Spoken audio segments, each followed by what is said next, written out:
JEE का question है, अच्छा क्वेश्चन है। On dissolving 3.24 gram sulphur in 40 gram of benzene, boiling point of solution was higher than that of benzene by 0.81 kelvin. ठीक है, केबी दे रखा है बेंजीन के 2.53 केल्विन किलोग्राम पर mole. Calculate molecular formula of sulphur. अब सल्फर का molecular formula निकालना है, यानी सल्फर कौन सा S2 है, S8 है, कौन सा है, तो सल्फर SX मान लेते, SX मान लेते।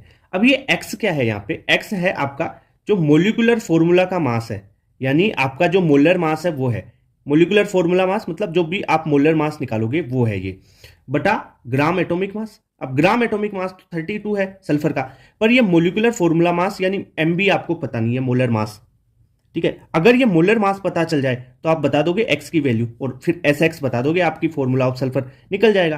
तो ये निकालने के लिए, एमबी निकालने के लिए अपन क्या करें, डेल्टा टीबी दे रखा है तुम्हारे को, है ना, तो फॉर्मूला लगा देते हैं, delta T B is equal to K B into molality. तो delta T B is equal to K B, है ना। अब मोलेलिटी का जो फॉर्मूला है वो रख दो यहां पे। मोलेलिटी का क्या है, W B upon M B into 1000 upon mole weight of solvent W A.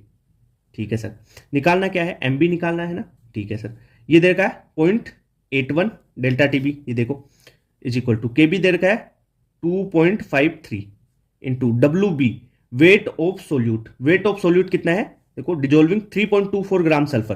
ठीक है, तो 3.24 upon molar mass of solute into 1000 upon weight of solvent. देखो सोलवेंट क्या है, बेंजीन, उसमें उसका वेट है 40 ग्राम, 40 ग्राम।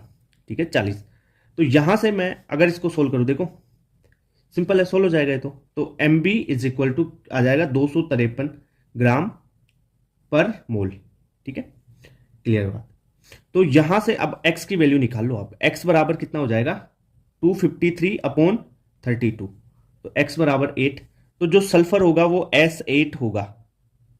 क्लियर, तो सल्फर का फॉर्मूला क्या होगा, S8। भाई अच्छे क्वेश्चन है, वो सिंपल फॉर्मूला बेस्ड क्वेश्चन क्यों करते हो भाई, जिसमें दिमाग लगे वो ऐसे क्वेश्चंस करो ना तुम। ठीक है, तो ये बात है।